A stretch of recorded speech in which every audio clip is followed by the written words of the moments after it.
Breaking tonight, Doug Ford's snap election gamble pays off. The people have spoken. They're ready to stand up for Canada. CBC News projects a third straight majority government for Ontario's progressive Conservatives. And Donald Trump says tariffs on Canada are coming next week. A lot of drugs are coming in through Canada. We can't have that. The shifting statements and dizzying timelines, plus at issue on Canada's efforts to change his mind again. And officials call the death of actor Gene Hackman suspicious. They have been deceased for quite a while. What we're learning about the investigation as the world mourns the loss of a big screen legend. He helped shape American cinema. From CBC News, this is The National with Chief Correspondent Adrian Arsenault. Thanks for joining us. Well, tonight, Ontario voters weighing Donald Trump's economic threats have cast their ballots, and the Progressive Conservatives will form a third consecutive majority government. What a night and what a result. Thank you so much. PC leader Doug Ford ran in part on patriotism, wore Canadian defiance on his brow, justifying the early election call as a quest for a strong mandate to stand up to the U.S. president. That majority is his. The NDP will return as Ontario's official opposition. Thomas Daig is at PC party headquarters. So, Thomas, you're in the room. What's the feeling there?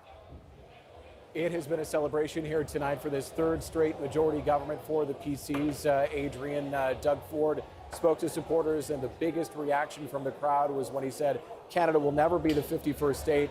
And when he repeated that slogan on the hat that they've been distributing here to supporters, Canada is not for sale, underlining that this campaign wasn't just about Ford and the opposition leaders, but it was very much about Donald Trump, too. After he gambled on a snap election, Ontario voters are handing Doug Ford another 4 years as premier. For months, the PC leader pointed to threats from the U.S. and promised to face down any tariffs. Together we have made history. Together we have secured a strong, historic third majority mandate.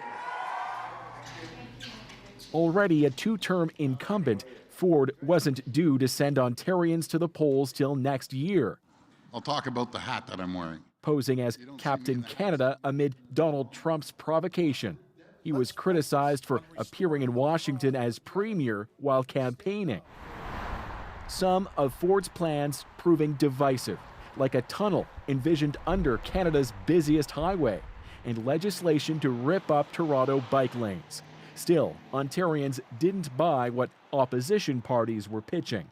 Get rid of the scandals and the corruption of Doug Ford and his government and turn the page. If you want change and you want a family doctor, we have to change the government.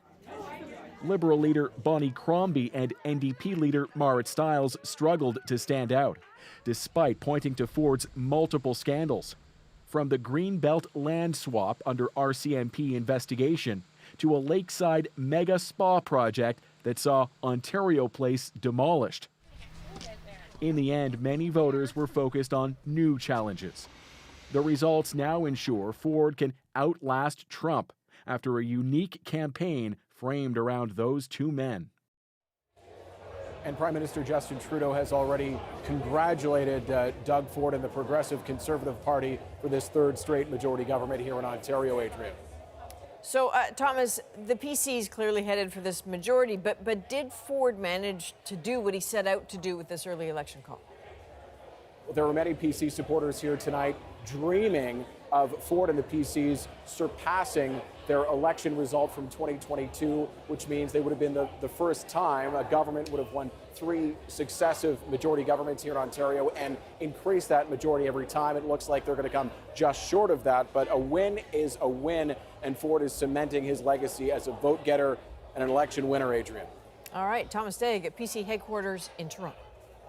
So as Thomas mentioned, tariffs were a major issue when Doug Ford called that election a month ago. And now that threat is bearing down once again. Donald Trump says changes Canada has made to border security are not enough. And he plans to go ahead with tariffs next week. But as we hear from Katie Simpson, Trump's mind may not actually be made up yet. Canada's top public safety leaders on an urgent mission in Washington to highlight changes to Canadian border security. In my view, any test that was put on this country, on Canada, in terms of showing progress and meeting standards for the border, I believe those have been met. Armed with statistics and specifics, they're hoping details about investigations and arrests will be shared with the U.S. president to address his complaints. Every day, the officers of CBSA are looking for fentanyl, they're looking for drugs, they're looking for firearms and contraband. We'll be discussing trade. But Donald Trump is suggesting his mind is made up, repeating his exaggerated complaints about the northern border. A lot of drugs are coming in through Canada. We can't have that. Trump says he's going ahead with tariffs starting March 4th, 25% on Canadian goods, a lower 10% on Canadian energy, 25% tariffs on Mexico, and an additional 10% on China. If on Tuesday there are unjustified tariffs brought in on Canada, we will have an immediate and extremely strong response, as Canadians expect. But people who've negotiated with Trump in the past suggest he may not follow through on his threat. We had numerous times where he was threatening to do things and he didn't do them, and then others where it just came right out of the blue. Are we in a situation where we're not going to know what he's going to do until he actually does it? You don't know until he does it. Trump has repeatedly taken shots at Canada, from his economic threats to his 51st state insults. No pushback on that from the British Prime Minister, who was asked if he had concerns about annexation rhetoric. You mentioned Canada. I think you're trying to find a divide between us that doesn't exist. We're the closest of nations, and we had very good discussions today, but we didn't discuss Canada. Thank you. Canadian officials are having a difficult time finding people willing to publicly take their side, partly out of fear of upsetting Trump. Katie Simpson, CBC News, Washington. A little later, Rosie and the Ad Issue panel will dig deeper into Donald Trump's shifting tariff timeline and what Canada can do to prepare. That's in about 20 minutes from now. Still in Washington, European leaders continue their push for U.S. security guarantees in Ukraine and a role in future peace talks. Britain's Prime Minister had his chance to try to convince Donald Trump today, but as Paul Hunter explains, he made sure to stay on the president's good side. It is my pleasure to bring from His Majesty the King a letter. Yes, there was Russia's war on Ukraine to talk about, but first things first. So can I present from Charles to Donald Trump, an invite for a state visit to the UK soon. The answer is yes. But on Ukraine, another signal from the U.S. president that a possible end to the war may now be remarkably close. We're very well advanced on a deal, but we have not made a deal yet. We've had very good talks with Russia, and we've had very good talks, as you know, with Ukraine. Yes. This meeting just days after Trump met with the president of France on this, and a day before Trump meets with Ukrainian President Vladimir Zelensky. Trump still focused on Ukraine giving the U.S. access to its valuable critical minerals. He expects Zelensky will sign off on that at the White House. Payback, says Trump, for all the military aid the U.S. has given Ukraine.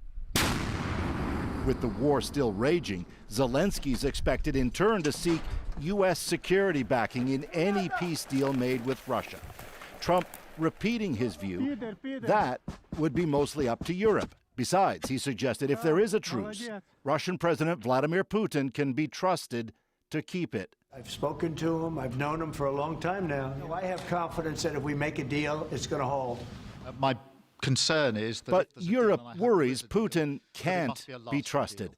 And with Zelensky pushing for security guarantees, Starmer's message to Trump on a truce... That is the prize. But we have to get it right. With that, for Trump, it's on to Zelensky. The same Zelensky who, just last week, Trump labeled a dictator. A dictator without elections. Did I say that? I can't believe I said that. Next question. And though Trump underlined a truce may indeed be close, he also hinted at doubt. If at this point a truce doesn't happen quickly, he said, it may not happen at all. Paul Hunter, CBC News, Washington. Back to the U.S., thousands of federal workers at the U.S. Agency for International Development, or USAID, were ordered to pack up their desks and leave today. Demonstrators clapping in support of workers as they left behind an agency that has taken the brunt of Elon Musk's Doge cuts. 90% of USAID contracts have been canceled, including for programs that help treat and prevent the spread of HIV/AIDS and supplied food supplements to starving children. Well, it's been an emotional 24 hours for the loved ones of two First Nations women whose remains are believed to have been dumped in a Manitoba landfill. As Karen Pauls explains, the recovery now of potential human remains has reignited the grief and the fury. Another day of shock, sorrow, and anger. Because I want my mom.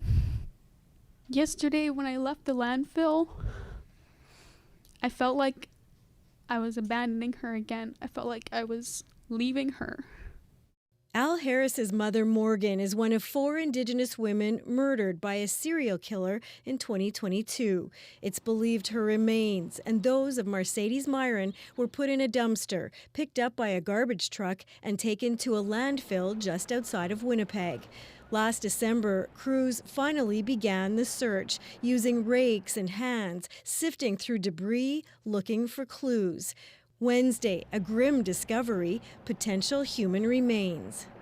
If people would have just listened to us and, realized that they are there, this could have happened a lot sooner. And that's what really angers me. This search has been controversial. Search the landfill! And was a major issue in the last provincial election. Some say helping to push the PCs out of office. I was thinking back to when we were all told no, that couldn't be done and that it wouldn't be done. To hell with all you guys, because it got done. Indigenous leaders say they hope the discovery brings healing. This is about us as Manitobans saying who we want to be as a province. And in my mind, we're a province where if somebody goes missing, we go looking. And they're calling for systemic change. The violence against our First Nations people, it continues, and we can't ignore this crisis anymore. RCMP forensic identification officers are working with Manitoba's chief medical examiner to confirm these are human remains, and if so, whose remains they are. That process could take weeks. Karen Pauls, CBC News, Winnipeg.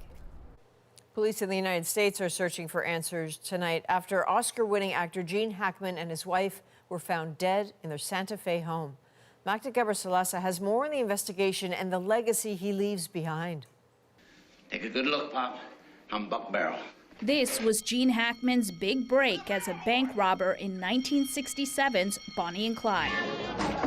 He went on to become a 2-time Oscar winner for his roles in The French Connection. All right, Popeye's here. And Unforgiven. Bam! But now it's the mysterious deaths of him and his wife, Betsy Arakawa, that's making headlines. They have been deceased for quite a while. The pair and one of their dogs were discovered dead in their Santa Fe home Wednesday afternoon, while an affidavit for a search warrant listed their deaths as suspicious. Santa Fe sheriff said there were no obvious signs of foul play, but it hasn't been ruled out either. There was no indication of a struggle. There was no indication of anything that was missing from the home or disturbed. That would be indication that there was a crime that had occurred. Also, the fire department reportedly found no signs of a carbon monoxide leak. While investigators wait on autopsy and toxicology results, audiences and actors remember Hackman's legacy. He opened up and made you feel comfortable. Jackie Richardson got to work with the actor on his last film, Welcome to Mooseport. He had a wonderful sense of humor, and he was just a real neat guy to be around. On social media, condolences are pouring in. Director Francis Ford Coppola said of Hackman, "I mourn his loss and celebrate his existence and contribution." Actor Viola Davis called him one of the greats. All anyone has to do is watch him in Night Moves or in Scarecrow or in Under Fire or in Mississippi Burning, or I could go on, and they're going to see what a terrific actor he is. He helped shape American cinema. His loss is it feels like the loss of an era. Hackman was also a father and grandfather. His children released a statement saying, "We will miss him sorely and are devastated by the loss." Magda Gabrisalasa, CBC News, Toronto. The federal government delivered a long-awaited apology today for a 90-year-old relocation program that forced Inuit families from their homes. If we don't understand our history, we are condemned to repeat it. In the early 1930s, dozens of Inuit were taken from Baffin Island communities, loaded onto a ship, and then taken to live at an abandoned RCMP outpost. The relocations were part of Canada's strategy to maintain a sovereignty presence in the Arctic. The Government of Canada deeply regrets the decisions that led to your relocations and the suffering that resulted from them. Meanwhile, in Montreal today, the federal government announced a $270 million investment for Inuit-led conservation efforts in the Arctic. The money is expected to attract jobs and further investment to parts of Nunavut. Well, Manitoba is now the first province to sign a federal pharmacare deal. Notably, diabetes medication will be covered. But as Kate McKenna explains, with an election looming, the future of the program in Manitoba and other provinces could be in jeopardy. In what could be this government's final weeks, the health minister announced the first provincial pharmacare deal. There will be a day, and make no question about it, when every Canadian in every part of our country has access to the medication they need. The federal government signed a $219 million deal with Manitoba, picking up the costs of contraceptives and diabetes medication. As part of the agreement, Manitoba will offer free coverage of hormone replacement therapy. It is something that is significant and really, quite frankly, life-changing. Leah Takis's 7-year-old daughter, Adelie, has type 1 diabetes. She says medication and care costs their family about $15,000 a year. Since we pay it all out of pocket, like even if it was just insulin for the time being, that would change a lot of things for us. And it would give us a lot of financial relief. The federal Liberals hope to expand the program. This is the beginning of a journey that cannot end, that we must not allow end. But its future is unclear. The Prime Minister is set to resign in less than 2 weeks. The frontrunner to replace him as Liberal leader says he'd keep pharmacare. The progress that the government has made on crucial things such as childcare, on dental care and pharmacare, because that helps those who are most vulnerable. But the Conservatives have come out against pharmacare. They call the program chaotic, big and expensive, saying it will kick Canadians off their workplace benefit plans. Manitoba coverage is set to kick in come June. That could be after a federal election. Pharmacare was part of a now dissolved deal between the NDP and the Liberals. NDP leader Jagmeet Singh congratulated Manitoba, but called on the Liberals to hurry up and get more deals signed. Kate McKenna, CBC News, Ottawa. Ontario's measles outbreak, which has been growing since last October, has suddenly surged. The province is reporting 84 new cases in the space of just 2 weeks. That nearly doubles the total number of cases in Ontario since the outbreak began. Measles can cause serious illness, even death, in unvaccinated children and teens. So far, 18 have been hospitalized. The outbreak is also spreading in Manitoba and New Brunswick. Well, controversial internet personality Andrew Tate and his brother have landed in Florida despite facing serious charges in Romania and the UK. And they're just disgusted, dismayed, distraught. Why lawyers in Romania point to Trump. We signed a contract for $50,000. Dozens of customers say they were duped into massive loans for HVAC services many say they didn't need. This is a nightmare for us. CBC Marketplace investigates why little is being done to stop this. And a community comes together to save a horse. I was holding him up, calling everybody on my phone. We're back in 2.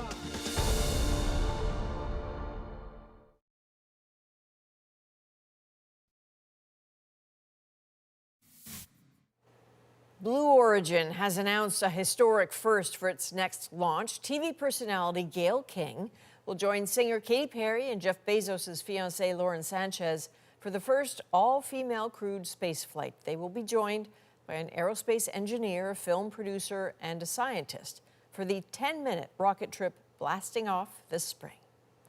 Well, controversial influencers Andrew and Tristan Tate are in the U.S. tonight despite facing a slew of charges in Romania after authorities there lifted their travel restrictions.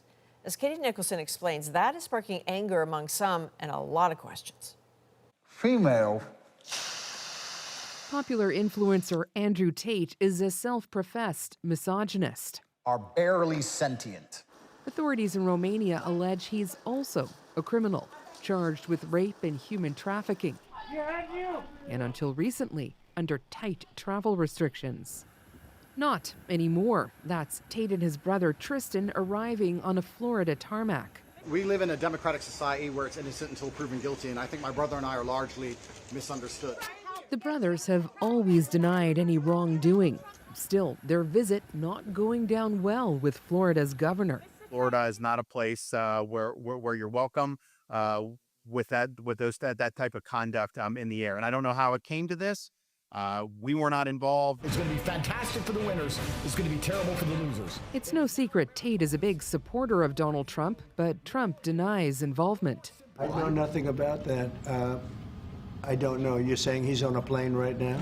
Tate is also facing charges in the UK. The British Prime Minister, who happened to be in the Oval Office, had this take. It's important that justice is done, and human trafficking is obviously, to my mind, a security risk. Just disgusted, dismayed, distraught. Still, the lawyer representing some of Tate's alleged victims quick to point a finger. Why would the so-called most powerful man in the world intervene on the behalf of one of the world's worst and most prolific alleged sex traffickers and rapists? In a statement, Romanian authorities say the brothers are still expected to return for court proceedings or face stiffer consequences. Until then, they will likely be welcomed by some stateside. So Andrew Tate share significant overlaps with MAGA and Trumpism. So there's a kind of anti-elite, hyper-masculinist populism at the basis of everything that they say. And now it's the most powerful man in the world. A message that's clearly been resonating. From the victory arc. Katie Nicholson, CBC News, Toronto. Dozens of customers are on the hook for thousands of dollars after signing HVAC contracts with some questionable companies. Everyone here, we're all very angry. CBC Marketplace uncovers dubious contracts and little recourse. There just aren't any punishments that match the crime. And Rosie's here with that issue. Hello, hello. Hey, Adrian, a lot to talk about tonight. We're going to talk about the Liberal leadership contest, obviously, and Donald Trump's latest tariff threats. Are you not seeing the progress that you wanted in order to I don't see it at all. No, not on drugs. We've done a great job. Can Canada talk its way out of tariffs a second time? Chantal, Althea, and Andrew join me to talk about that and a whole lot more.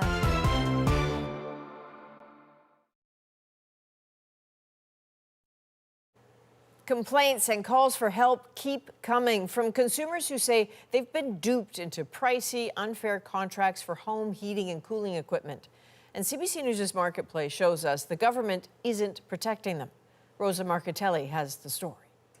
Please make your way into the studio. All these people say they were taken by the same company, Provincial Smart Home Services. Hi, my name is Ariana, and I'm here with my dad, Juan, and he signed a contract for $32,000. Jim Ball, Burlington, Ontario. We signed a contract for $50,000. They say the company made promises when they bought home heating and cooling equipment about government rebates, lower energy bills, and more, but didn't deliver.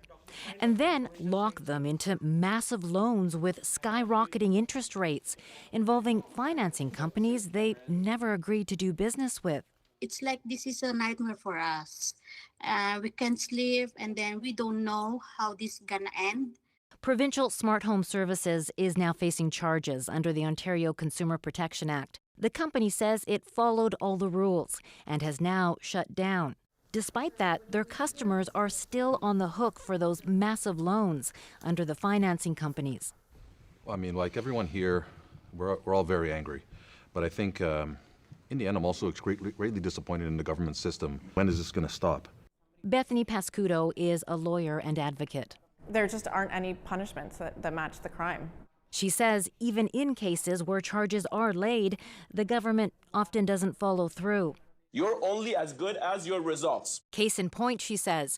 In 2022, Marketplace told you about a man named Saeed Tourbati. At the time, he and his HVAC companies were facing more than 100 charges under Ontario's Consumer Protection Act. Nobody really cares about your reasons or excuses. After that story, the government made a confidential deal with Torbati, dropping the charges and taking him off a consumer watch list. In exchange, Torbati had to pay restitution to customers, but the government won't say how many people actually got money, nor how much. It protects the HVAC dealers. It's the consumers we need to be worried about protecting. Saeed Torbati says the deal with prosecutors was not an indication of any misconduct and was only meant to ensure customer satisfaction. When we asked the Ontario government how it plans to better protect consumers, it didn't respond. Rosa Marcatelli, CBC News, Toronto. For the full investigation, including why problem companies can keep operating right under the government's nose, you can watch CBC Marketplace tomorrow at 8 p.m., 8:30 in Newfoundland on CBC TV and CBC Gem.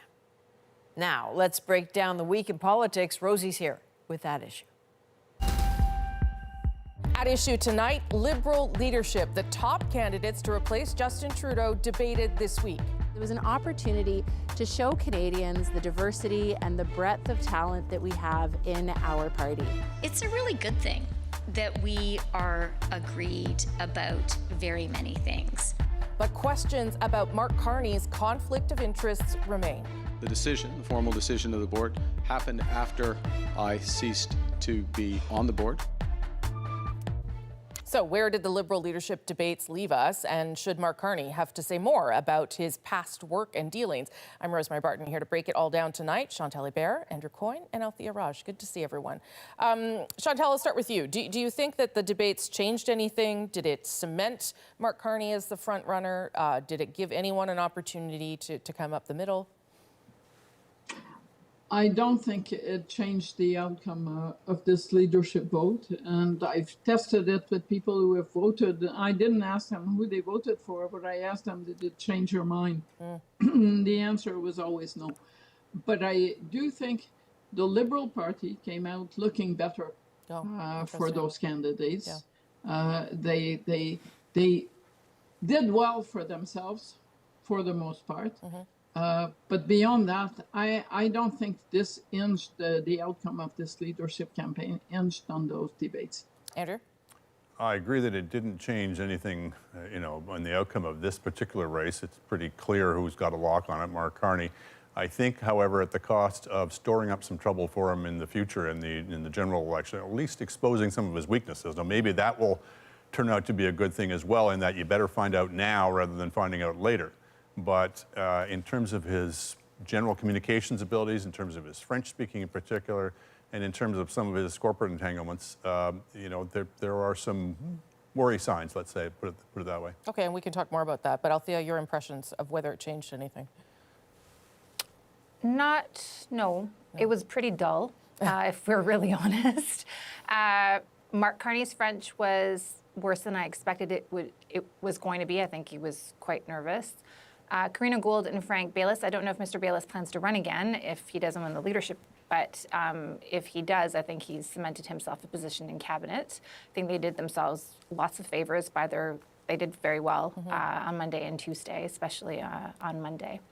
I do think that it showed that Mr. Carney is not a politician, that politics is kind of a craft and it takes a long time to master, and he does not have a long time to master it, and the learning curve is going to be steep. And the way that he speaks like a technocrat. My first point, my second point, my third point. And you don't have time to really do that in a debate, and in this media environment, you don't really have time to do it either. But maybe people are looking for a technocrat. Yeah. I wondered whether the seriousness of him was appealing to some people, in spite of the fact that I also think it was difficult to connect for real people sometimes to what he was saying, because he also doesn't really talk about real people. He talks about issues and responses. Chantal? Processes. Yeah, exactly, yeah. I think that the only reason Mark Carney has a real shot, not only at becoming Liberal leader, that seems like the easy part, but at becoming Prime Minister for longer than a few months, is because of context. Because of what comes from Donald Trump on a daily basis, which basically leads people to look for something different. If we were not in this context, I think people would say his French isn't up to it, which, by the way, is more said on the English side of Canada Yes. than on the French side of Canada. It's amazing, all these people who've gone to school and did high school French, and we've now discovered Hey, I'm that a they're francophone. experts. To be clear, it's my first language. No, we're not talking about you. There We're not talking about you. No. There have not been 60,000 columns in this province to say that his French isn't up to it. Yeah. Basically, because he's running against, for prime minister, someone who is not someone whose first language is French. But the context changes the rules of the game. And that is why we have a hard time assessing where these poll numbers and where Mr. Carney will go from here. But on the basis of no political experience, and it showed, yes, I totally agree. What about this issue of the potential conflicts, right? I mean, he hasn't gone through the ethics procedures yet, but there was this question about his former company, Brookfield, and the decision to move it to New York that he was involved with, and then he said he wasn't. And I don't know whether that is, something that sticks to him in any way, Andrew. Yeah, it potentially is not. I don't think the fact that he was the chairman of the board or that they moved the one aspect of the company, I don't think that can stick, but the fact that he doesn't appear to have told the truth about it, I think is more serious. And it comes back to this context question that Chantal has mentioned. The reason why he has shot up in the polls, the reason why people seem to be looking towards him in this particular moment is they're looking for a grown-up. They're looking for a serious person. They're looking for a person who is, quote unquote, not a politician, who's not playing games with them. Because in serious times, people want people to level with them. And he has a very sterling reputation coming in here as a technocrat, as a manager, as somebody who's good in a crisis, as somebody who's cool under fire. And it's damaged when he does things like that, when he behaves like a politician. It's damaged when his platform is so watery and vague and front runner and standard politician speak.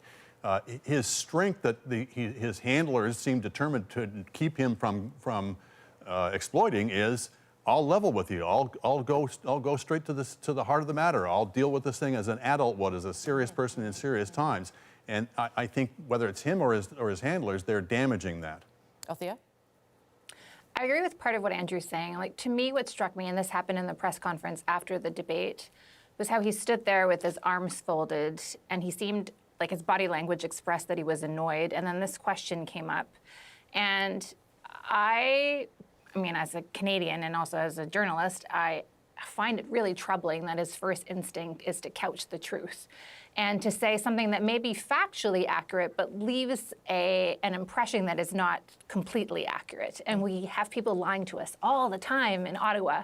And so, to Andrew's point, if his brand is that he's authentic and he will give Canadians the straight goods and he will tell us what he knows and what he doesn't know, the fact that his instinct was to couch the truth, I think, is quite troublesome. Yeah.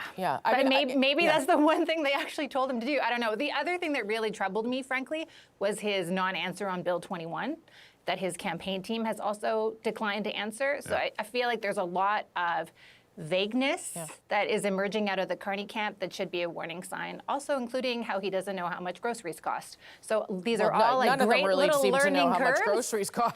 Well, the women actually, Karina Gould and Chrystia Freeland were, at least they ventured a guess and they weren't, they weren't off. I pay a lot more than they do. I'll just say that. So I don't know whether maybe they're better at coupons. Chantal, over to you. Last word to you. So my fear watching all this over the past week has been that they are turning Mark Carney into Michael Ignatieff. I always thought Michael Ignatieff was better at first than he was eventually when handlers told him what he should do. And what I saw this week was kind of the Michael Ignatieffing of Mark Carney. And he can't win on being that person. I also believe that if you're going to have a business past, transparency is your best ally. Yeah. Because when you're not hiding something, when it's in plain sight, it doesn't get you in trouble. Yeah. And the opposite happened. Yeah. And I don't think anyone suggested to Mr. Carney to say what he said post-debate. I think he decided it was just too complicated. Maybe. Yeah. So he's going to go with his version of the truth, and part of it is truth. Yeah. But it opens him up to what we saw, and it does build a trust deficit that he can't afford. Okay, you're right. We're a long way from the Mark Carney who was on the Jon Stewart show, on the Daily Show, right? Okay, we're going to leave that part there. When we come back, we'll take a look at the latest tariff threats from Donald Trump.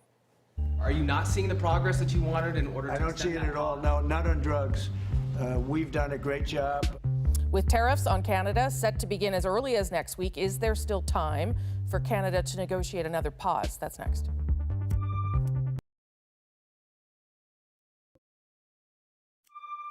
At issue, Trump's tariffs, billions of dollars invested to protect the border and deal with fentanyl, and the president says tariffs on Canada are still coming. I'm not stopping the tariffs. No, millions of people have died because of the fentanyl that comes over the border. The Prime Minister says Canada will be ready. If on Tuesday there are unjustified tariffs brought in on Canada, we will have an immediate and extremely strong response. What's to be made of the second coming of Trump's tariffs? Does this undermine the work Canada has done, or does it at least lead us to question whether it's any use at all? Let's bring everybody back. Chantal, Andrew, and Althea. Andrew, you start us off on this one. There was a pause. There's been a lot of work done. I mean, David McGuinty and the fentanyl czar and the head of the RCMP and everyone down in Washington again today. And yet he still seems determined to bring these tariffs into place. What does that tell us, if anything? Well, it's a really mixed bag. I'm of two minds on this. On the one hand, you look at something like the deal that Vladimir Zelensky negotiated with him, where he basically gave up next to nothing, got nothing, but basically got a deal that they could wave around and seemed to satisfy them in terms of symbolic things, at least for now. Then maybe you say, well, maybe there's some case for some sort of similar toing and froing on this. The other hand is, this is only the start of a long process where if we're not careful, we get whipsawed into just constantly having to go back down to Washington to negotiate the next tariff threat about the next issue that they choose to raise. We do not want to set the precedent that this is basically the way that you crack the whip on Canada and force us to do your bidding. So looking in the context of not just this issue, but everything to do with the relationship, I think there's a case to be made for not negotiating and striking a much harder line and just proving that we're not going to be pushed around. Yeah, I mean, watching Keir Starmer, the British PM, there next to the president today, offering up this state visit, another state visit with the king, and trying to get a trade deal out of him, it was kind of uncomfortable to see another world leader, try to placate the president in that way, Althea. And I wondered whether there was kind of a lesson for this country too, in terms of what Andrew is saying. I was deeply saddened, disturbed to see the British Prime Minister basically throw Canada under the bus. So I'm not going to comment on that. I thought Emmanuel Macron, the French president, did a really good job actually earlier in the week in kind of, being true to what France believes and also kind of his way of handling Donald Trump. I think at the end of the day, to answer your original question, it was never about fentanyl. And the president is not a good negotiator, because if it is about fentanyl, then he would keep dangling the tariffs to get Canada to do more. And he's not. So it's only about the tariffs. He thinks this is a money grab. He doesn't seem to understand, or at least is not publicly acknowledging, that tariffs will impact American consumers. Today, again, he was talking about it like it's the countries, like us, that would pay the tariffs. So I don't know. I don't think it's a bad thing that we are responding, as in Canadian officials and business people. I think we have no choice.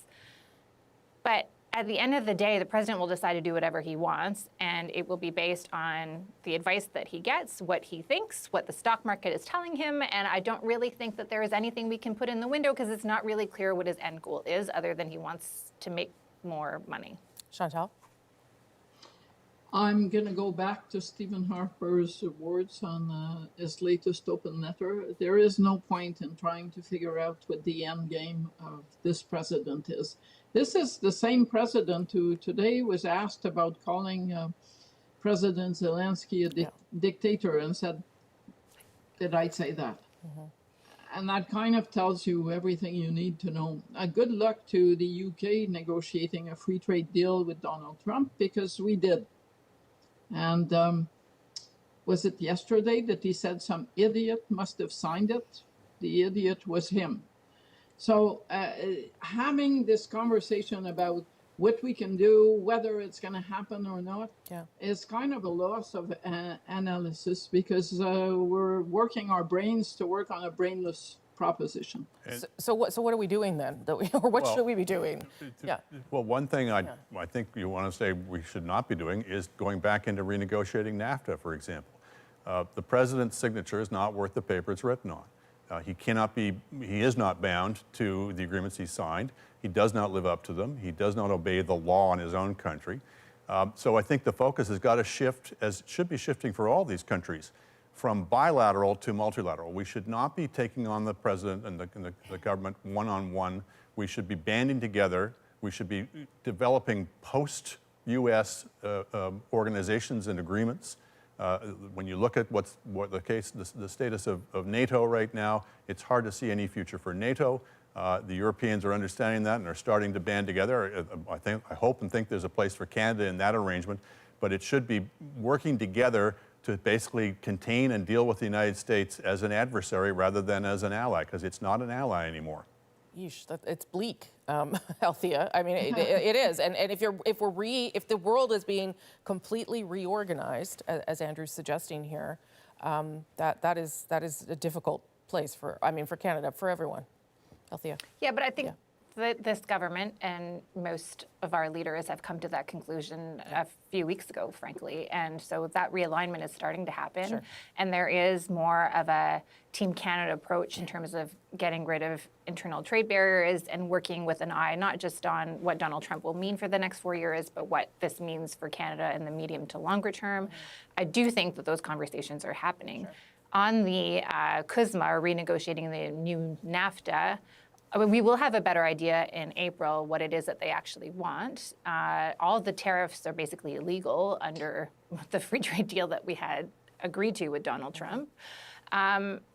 I think there is a way for us to negotiate. I mean, this today, he's talked about eggs, like, oh, he wants to get eggs from Canada because of bird flu affecting egg prices in the United States. So there will be things where we accidentally have leverage that we may not realize that we should use as leverage. But we cannot, sacrifice hundreds of thousands of jobs because we're upset with the Americans and we don't want to deal with them because we don't know what the president is doing. Like, we still do need to negotiate. Last word to you, Chantal. You got a minute. But the bottom line issue on how you reverse all this isn't whether we're willing to bend over backwards to not sacrifice jobs. It is when American consumers and American industries start saying that they're feeling the pain. We're not going to have impact on this, but it is going to happen internally, because people didn't sign up for more inflation, higher prices, cars that cost more, an auto industry that is going down the drain. And we cannot stop Donald Trump from killing his own economy. Yeah. Okay. Good conversation. Thank you all. Appreciate it. We're going to leave at issue for this week. We're going to continue the conversation and talk about Jagmeet Singh's calls to ban Trump from the G7 in Canada, being held in Canada this year. You can catch that on YouTube or the At Issue podcast. But for now, we'll send things back to Adrian in Toronto. Okay, thank you, Rosie. Coming up, the group that pulled together to save a horse. He whinnied, and it was just heartbreaking to hear him legitimately cry for help. A real rescue next in our moment.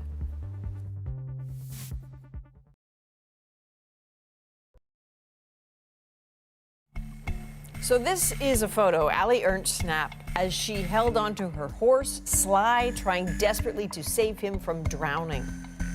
So in her moment of need, family, friends, and police rushed to the scene and pulled the horse from the water with manpower alone. The community effort is our moment. I got home from work and I saw Sly's head bobbing in the water. My mom said that I just screamed Sly's in the water and I left the house. I laid down on my stomach. I was holding him up, calling everybody in my phone. I took that picture. I thought it was going to be my last picture of him, and he whinnied, and it was just heartbreaking to hear him legitimately cry for help. When I got there, I ran into the barn and got a lead rope. Oh! Allie and I started pulling as hard as we could. Some other people showed up, and it just happened that with teamwork, 1, 2, 3, we were able to actually pull Sly up on top of the ice, who was a 1,300-pound horse, and he actually jumped up on his own, being hypothermic and all. And I turned around and I looked back, how many people were out there to save my horse in a time of need. Everybody came together. I've had Sly since he was born. I don't know where I'd be without him today. Whatever I ask him to do, he truly does it all. I'm so very lucky that I get to have quite a few more years with my horse, and I didn't lose him that day. And she's so grateful for good neighbors. That 22-year-old horse is apparently infatuated with that pond, and Allie says she needs to come up with a plan to make sure this does not happen again. From all of us at The National, thank you for being with us. I'm Adrienne Arsenault. Take care.